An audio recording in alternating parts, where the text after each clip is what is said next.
The new Once Human PvE and PvP scenarios are here. We have several new teasers for them. We'll go over all the details with that and the PTR. We do have some brand new mobile details, as well as a March 20th shop update, which does include a new hotfix and an upcoming version update dropping next week. We got a ton to talk about. What's up, world? It's Utopia back in for another video. Today we're checking out all things Once Human. Okay, so jumping right into it. We do have those brand new scenarios, both PvP and PvE being detailed here. Now they are being uploaded to the PTR as we speak. So as we see here, the new PvP and PvE dual scenarios are coming. And there's a new PC scenario research, which is essentially a PTR. So it does look like both the PvP and PvE scenarios could potentially come out at the same time. Again, we're not for sure on that, as these are just testing, and they are actually testing the new PvE scenario first, which do include both the core rules and the script features or scenario features here. So first up, as they say, new PvE scenario Endless Dream, which starts on April 2nd, 2025. There are some core rules that they detail here. In this new scenario being labeled the Endless Dream, the continent is currently being shrouded in nightmare, and a large area is polluted into dreamland. The Transcendents or players need to use the construction and combat rules to eliminate the monsters that cause nightmares and restore the dreamland within the limited survival time. If enough dreamland is successfully cleared, there will be a chance to contact the source of the disaster. Whether the worlds can be cleared will be determined by the efforts of all Transcendents. They do actually show a teaser image here of what this is going to look like. I'll give my speculation on this. We'll also include the script features here, but I'll say it obviously sounds like we're going to be clearing out this disaster or nightmare. Then that's going to give us access to a endgame boss, but that will be dependent on your server. And basically this server will have to come together, or at least your server that you do play on, and be able to take this down in order to be able to get access to that endgame boss. But they do mention the script features here. The entire map is open and the exploration is unlimited. Now again, we don't know if this means both the Way of Winter and the regular scenarios, or if they're also opening up new zones, as the map does still have some much undiscovered areas, but they do say the entire map is open. There's going to be various environments. The challenge difficulty will be increased with the action, so probably along with each phases that will increase on how difficult it becomes. There's going to be an ultra high degree of freedom, where they say the construction mode can be started anywhere in the dreamland. So no matter where you are, you will be able to build, but I do believe they did preface this earlier that you will be able to take down other players' builds. So if they're getting in the way, you can essentially remove those.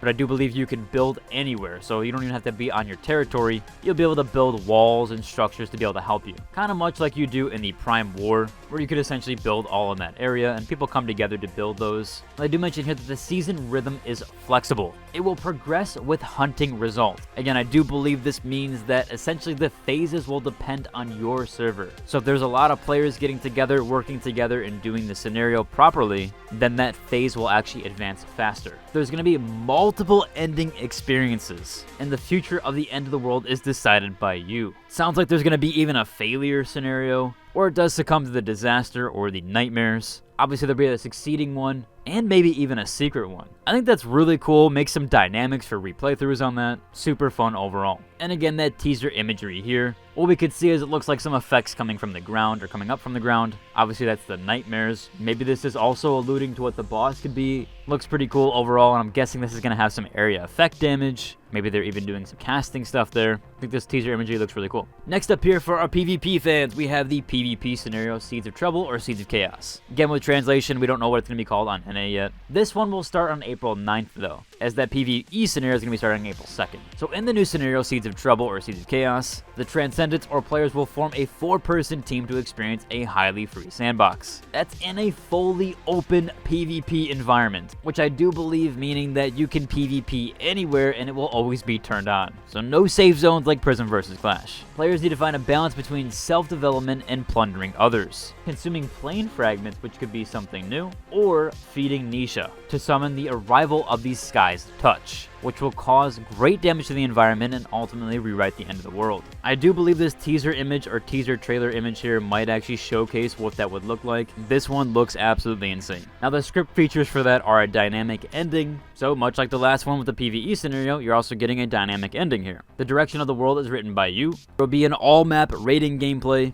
Again, PvP seems like it's going to be anywhere and always turned on. There's going to be a super free confrontation. The initial level is full, which I think essentially means that you have access to anything, any of the new dungeons or any of the old dungeons. Essentially, phase 1, 2, and 3 dungeon unlocks will all be there. And they also mentioned the battle for resources is fully launched, so you can go into the later zones and get all those resources as well. There's also going to be a new PvP exclusive equipment system, where you could even potentially start the game of super weapons, so people getting really overpowered. I think they mentioned before that weapons would start to shape things, and that you could get some really overpowered weapons overall that might actually shape the landscape. Obviously not the landscape, but shape how the players do play and their strategy there. Again, this teaser image looks really cool overall. I hope we do get some sort of boss like this as well, adding into the PvE stuff. So a PvP PvE scenario with teams or 4-person teams, so much more limited than a warband. Now again, this is a PTR for the China client, so you more than likely will not be able to get access to that. However, some notable mentions here is that players that did get to test Seeds of Chaos last time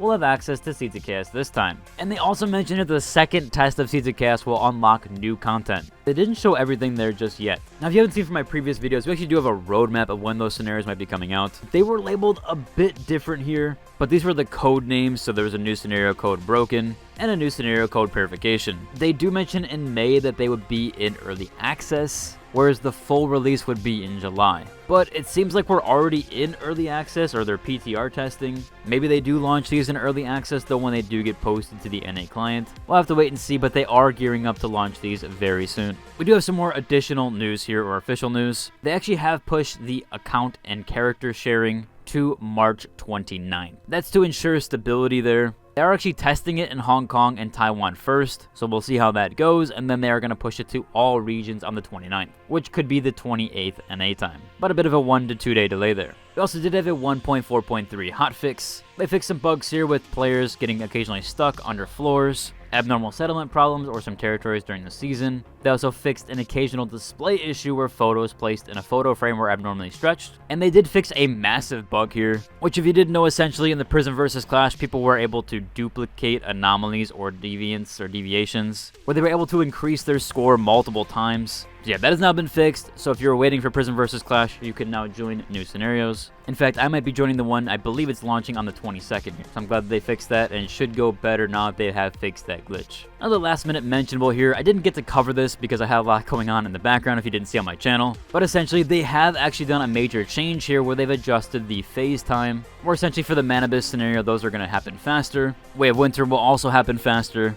Evolution's Call will get its pro dungeons and normal dungeons sooner, but they will happen at the exact same time. Also, Mana Abyss is getting a new Nightmare Silo mode, which will happen during Phase 3, and they're going to get an Apocalypse mode for the Prime War. There's some brand new endgame difficulties for those deciding to go to PvE Mana Abyss. Hope they bring those to PvP, and even Prison vs. Clash as well. They also do mention, of course, there's going to be some bonus rewards for the first time clearance. There's also this really cool notion here that we're getting an upcoming version update next week. So a brand new, maybe 1.5 update, which I do believe, yeah, is the 27th update, which includes unlocking 20 additional rewards here, which I think is awesome. These sound like in-game items or maybe even cosmetics. I am so very happy that they've added free cosmetics to earn. That was such a huge step forward. That was a lot of the feedback, or some of the feedback from the content creators, including myself. We did push for those free cosmetics. Speaking of cosmetics, we did have the new March 20th shop update, which does include a new furniture pack, which is a gym. There's a brand new set Blackfire Skull. That's limited for 90% off. It's actually only 60 Christogen,